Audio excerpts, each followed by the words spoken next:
Bonjour, bonsoir, quelle que soit l'heure que vous allez nous regarder. Nous sommes bien sur www.congodialogue.com de Maman Francine Gembe. Aujourd'hui, nous allons recevoir pour vous un de nos grands artistes, comédiens, l'artiste Wanga Wangler. Donc, nous sommes bien à l'hôtel Mercure, où je veux recevoir l'artiste comédien, un de nos grands artistes du Congo, qui s'appelle Wanga Wangler, un des grands comédiens du pays, mais qui réside ici en Belgique. Et nous sommes à l'hôtel Mercure, où je veux le recevoir dans mon émission qui est intitulée Dites-nous tout. Il va tout nous dire sur lui et là, sur le plateau, il m'attend. Donc, comme je vous ai dit dans mon émission qui est intitulée Dites-nous tout, on va un peu parler du tout, on va voir les nouvelles, les news, comment ça se passe. Il est de toute façon en guerre avec les Congis, c'est pour ça que on va le rejoindre et on va un peu savoir, qu'il nous dise un peu comment ça se passe, c'est quoi le problème. Donc je vais le rejoindre, il est déjà là, il m'attend, donc c'est mon invité d'aujourd'hui dans mon émission Dites-nous tout. Comme je vous avais dit tantôt là, que je vais rejoindre l'artiste qui est déjà là, qui est mon invité aujourd'hui sur mon émission Dites-nous tout. Donc on va un peu parler de tout sur ses actualités et pourquoi il réside ici ces derniers temps et il est à l'hôtel Mercure. On va un peu savoir de tout. Tous eux battent les amaki. Donc il y a moi là, il y a vraiment artiste, c'est un peu anglais pour. Oui, bah vraiment, pourquoi ça réside à Waizanine? On a pas problème à ça, on peut les Kondi. Donc tous eux battent. Les années, pourtant, les Kondi, c'est la famille, ils sont ensemble. À ma grande surprise, dans ce cas, moi, c'est quoi le problème en fait? Mais aussi avoir de ces nouvelles. Je suis avec l'artiste. Bonjour anglais. Ouais, bonjour Arnaud Gwenda. Hein? Donc, en tout cas, Talarayo, Congo Dialogue. Vous découvrez vraiment. Ngakutunaza na mitune na kamwe yango za loger dans hôtel Mercure ezani maki ou quoi? En commençant d'abord, on a une pièce à meilleure vue, là-bas, on a sur Bisso. Meilleure vue, na maman a dit là, on a Rachou Pandaske, la Cour suprême. Donc, naza awa, c'est en étant naza mom qui a pour le moment concentration, il y a activité pour le moment qu'on s'est calmé un peu. Au monument, quel est les arrêts un peu trop ces derniers temps. Donc c'était pour moi un refuge quoi. Dans un refuge, on a s'est calmé dans le côté maquis comme Balobara. Vous êtes bien pour des cimetières d'artistes. Est-ce que vous avez beaucoup de refuge vous êtes inspiré ou bien source d'inspiration dans les arts. Bon, cimetière d'artistes, c'est une façon de parler. Nga lo bango za cimetière d'artistes était. To kuta na ramener un obstacle moko o isala que au coup tous en poto. On sait au commis poto, tu vas pas croiser ma beau côté que aux salles l'autre côté au vandika kaboué. Non, il faut moins formation n'ingizala kana poto moi boesco.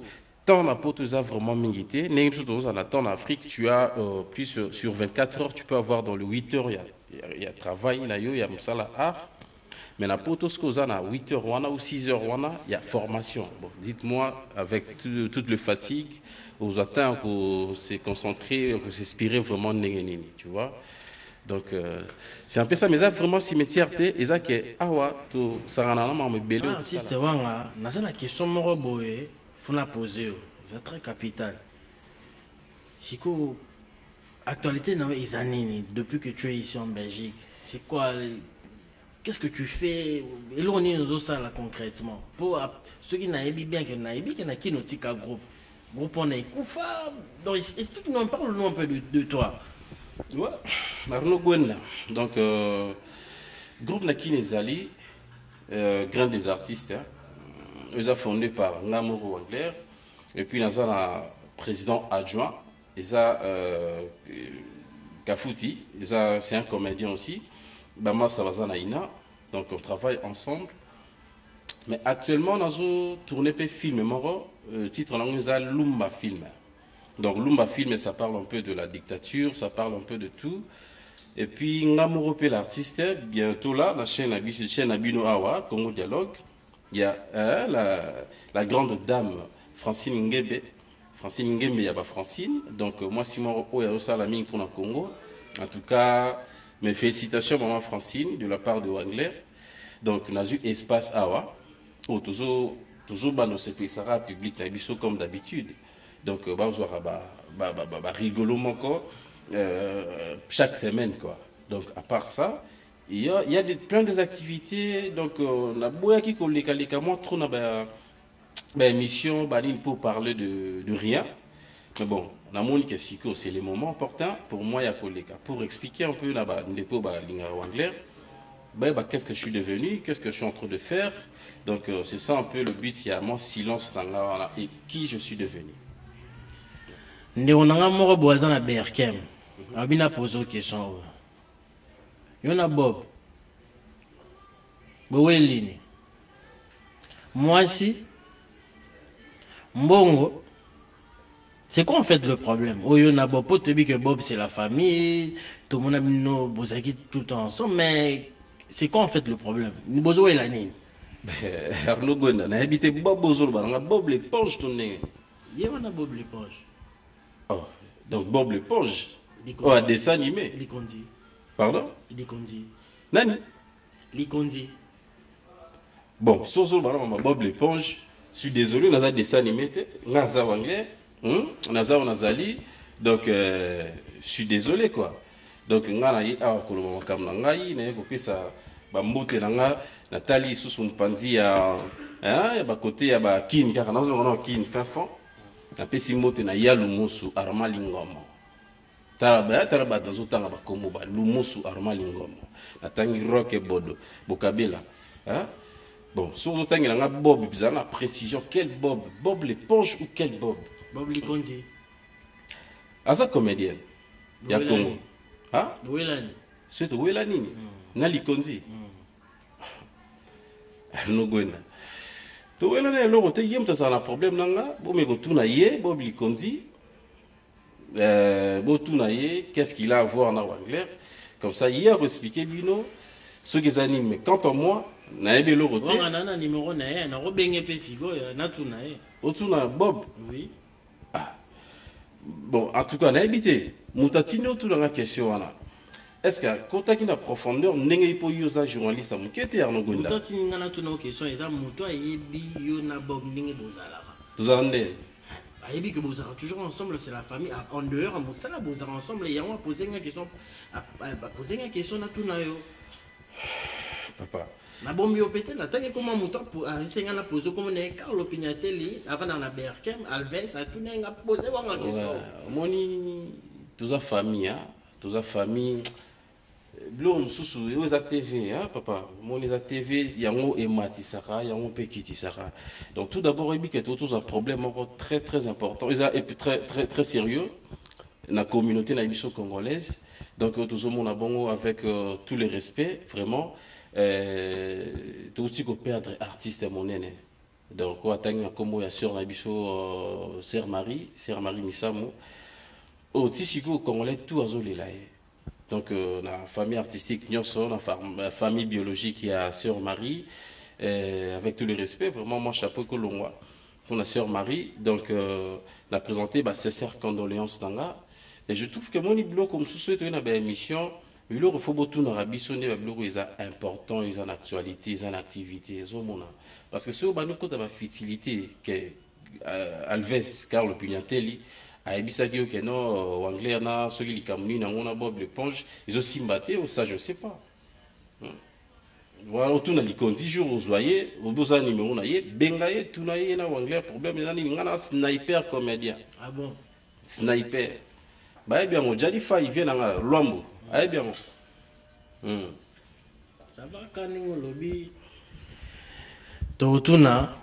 Mais on a l'inga qui vraiment répondre à biso bon habité réponse au PC par rapport à l'Ikondi bon on a habité au PC sur ma précision penaté et ça là moi si mon boy comme on a hein et puis que bino ba comédien bon malembete et bien vous avez ba problématique na ba ça batu na mama mbongo et moi j'ai des sources que Batona mi balé ou un arbre d'Ikondi dans un des films que tu as tourné sur Lumba. Et comment ça se passe sur la production? Vous en êtes tout avec le film en fait? Donc, pour le film Lumba, toujours continuer au travail. Donc c'est un film qui va sortir, si Dieu le veut, et si tout va bien, ça sort cette année. On ne sait pas encore quand, mais Ezobima bientôt. Et ça va faire un peu la différence entre, oui, on est des Congolais, précisément des Africains, mais dans nos propres efforts, toujours, mais qu'on peut de faire ce qu'on peut, hein, autour à la capable de ça là. Bien sûr, jusqu'à là, on n'a pas encore de producteurs, mais toujours invité, bah, tout le monde, voilà, ils sont prêts à produire œuvres africaines, autour ça là. C'est pas mal. En tout cas, ça va toujours se débrouiller, ils ont évolué bien, tout va bien en tout cas. Et dernièrement, par rapport à ton voyage et à ton séjour au pays, je crois que tu as tourné aussi un film. Oui, oui, oui, oui. J'ai tourné un film avec mon groupe Grain des artistes. On a tourné, ben, malheureusement, je tournais toutes les images du Congo. Alors, c'est qu'il y a une image à Awa. Bon, il y a Awa, suite ce qu'il y a moi, cimetière, on a beau, il y a un homme, côté où on est kangaï, moi, cimetière et côté qui n'a filmé, on a. Et moi, ça dit que nous l'avons quitté pour que nous continuions suite dans Awa et puis nous bimisa. Cause encore, ils ont un producteur. Le producteur va la vraiment mais na salle appel na maman Nabiso, maman Francine Ngembe Francine dont la grande dame. Ah mais qu'on peut côté la kawana si c'est bon, tout solo li œuvre zali. Otaye koloba maman Marie Moussam et artistiquement relation ni news avec na onaye. La sœur Marie. Ah, relation vraiment, ils ont des questions que tu as fait c'est un makambu, ils ont bien été. Relation, ils ont là qui juste un prêta qui aurait la musique naïe surtout. Et puis, nous avons un salon, quartier dans la Kolela, dans salon tout moté, ma salon bobo manoka, ainsi que ma tatou, il y a salon tout colle ensemble. Et voilà. En tout cas, relation vraiment exatée. Relation artistiquement, pas qu'au thérapie dans le monde, il y a cinéma. Mais le reste, c'est une sœur vraiment que je mets beaucoup. Et puis, dans il y a certaines de ces chansons, et différents rappés. Et t'es un rappé, ils appellent, bon, sous n'engagez surtout qu'à musique à mon kili. Ils ont dit, mon aimant, on peut na yoka, on peut bon, on peut là, trop vraiment. C'est une chanson que j'aime beaucoup. Moi, Capella, tu as sœur Marie Moussam, et ça la biso bien. Ah, nous avons eu son moyen. Donc, par rapport à ce qui s'appelle les Kondi, dans l'affaire à Oyemba, les guiers. Pour n'a bien la guerre, na la guerre, na les Kondi. Papa, tu sais que ma sœur Marie, tout le monde, ma sœur Marie, tu as mélangé ma camou. Si on a beau, il y a autant de combat battoir parce qu'il y a des tina. Yo tout na bango, bango de bana problème dans l'aïe. Loko ezelo mona sepelaka nango trop eza ebigenga pe chanteur te papa mais na cadre ga ya osala acapella oyo te mezano mambu ya sœur Marie donc je préfère encore chanter comme ça on a expliqué batou idéologie à Sasa Baleine Sasa Baleine eza makambu ya Guy Van Bram de Bodina le roi soleil angayo nazali reconnaissante makambo ya salela ngai ya minene papa yo na utali libulu ya masumu bimisi ngai esika nazalaki ya liwa ya bimisi ngai mikolo na ngai ya kovivre ekomakise ya kota ngai mbungilanga na butu kaka bandoto ya mabe donc justement bamoni wanga pena lamusi pepe kale quoi pepe kala daya mais la muki po suka na kapela yo ça ta polémique hein papa yo ça ta polémique donc de manki na maison mère te nga na botama comédien non rôle baté que na kufa comédien mais je l'art dans les sons tu vois vous combinez les deux t'es que combiner les deux c'est pas mal.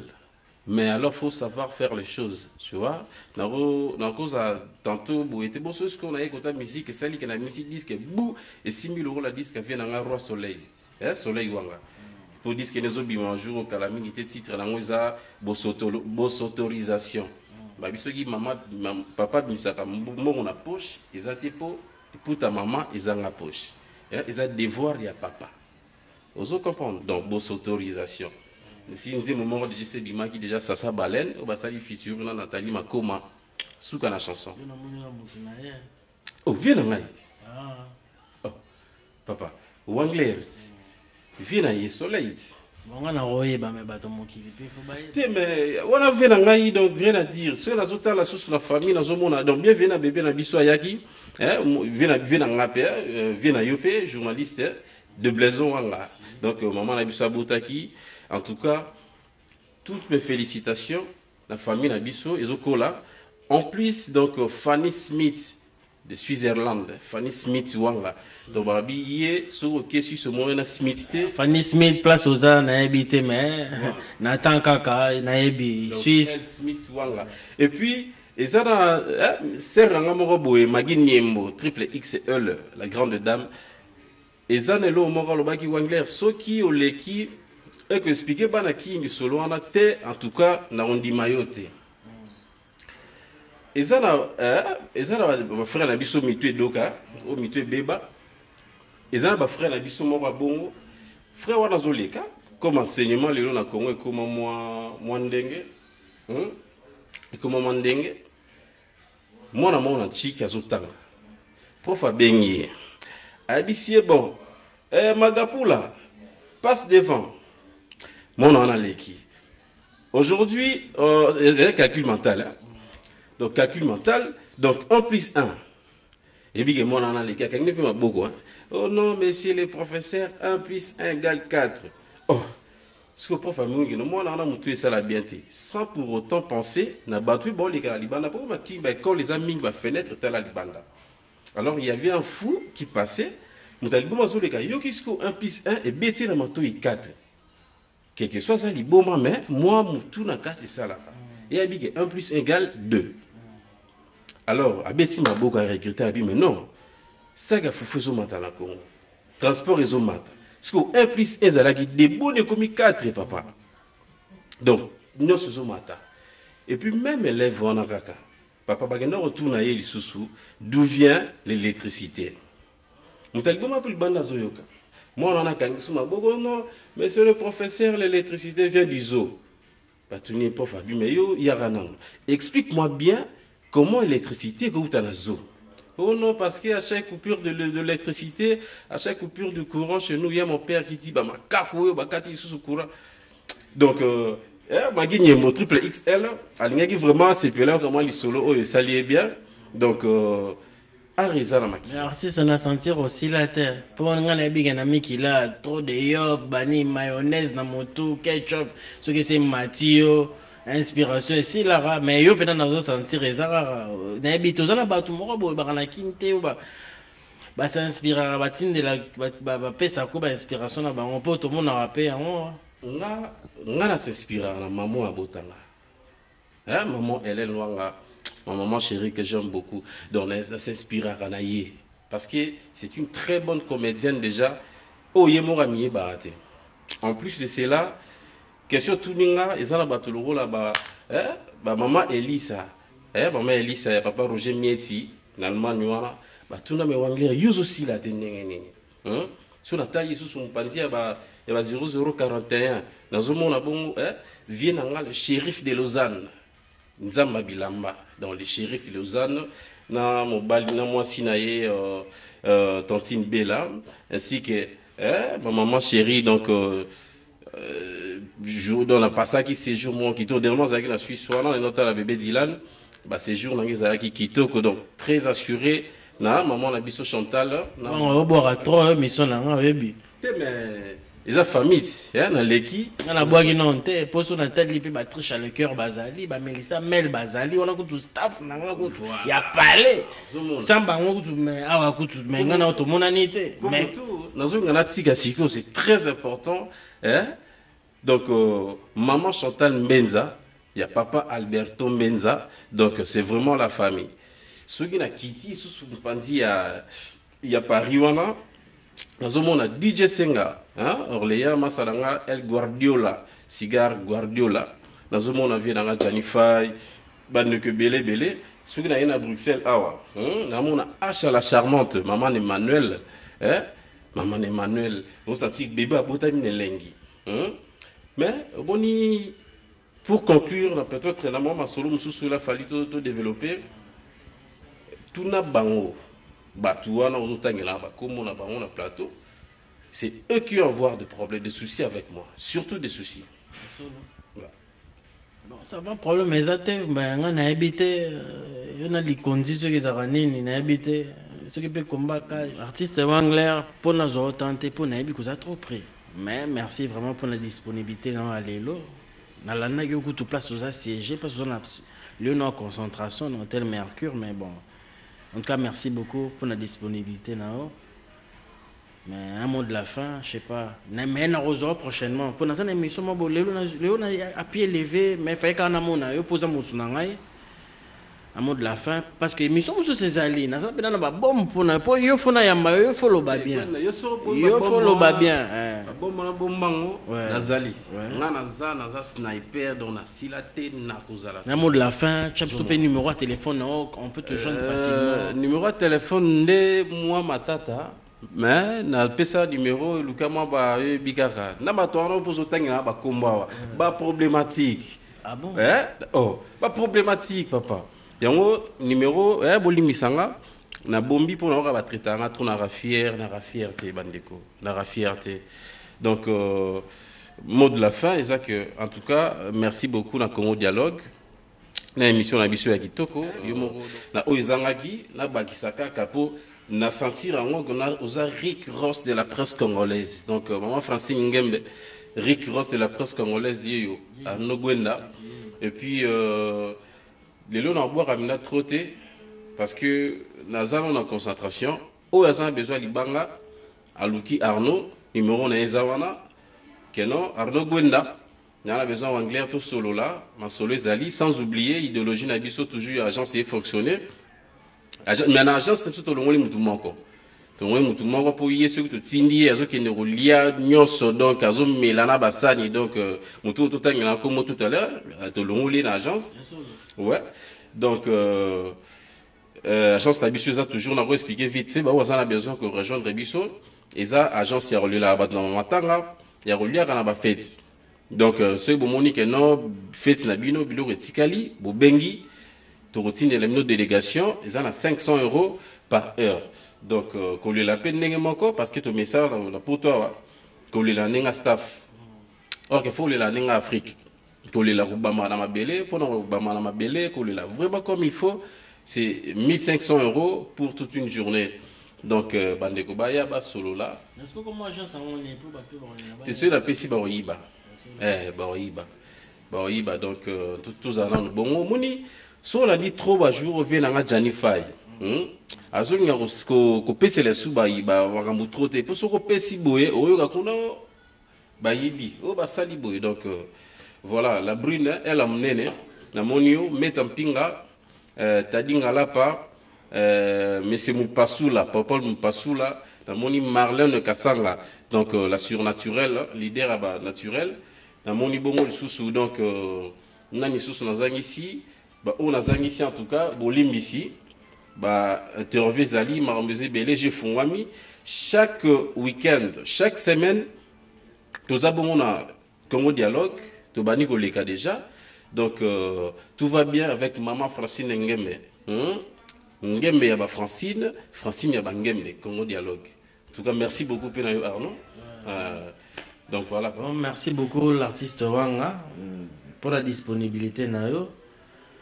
Te remercier pour cher internaute qui disposer ton abonnement pour l'émission Yangana Wangler men oui c'est qui non moi scoop mora di mina rejoyer pena en entièreté mission mobimba pour fois loban pour lobagité fois loba pena mamo oui bomba mina 4 fois bimisa nyoso lelo ezaki kaka matchweke tala kaza CG awa bon asala mamna bon to tiki mais moi perception moi ton moké pour to joyer. Je peux remercier tout le soutenir donc très chaleureux, Mélissa Mel, basé belé de partout na Belgique, Tomoni Beauté Géant, Carlos Calombo, Carlos Pignatelli, Loric Matutu de Bruxelles, Njilois. Nabosani masala ngai lema grand chanteur ya moga oyo Chabron de Bampema. Rodrigo Suarez, donc, na Canada, Peto Boussanité, Jack Tiongo, donc, Nathan Gwenda, donc, on est ensemble, c'est la famille, on se voit au prochain numéro, comme ça, oui, bah, suite, n'est-ce pas.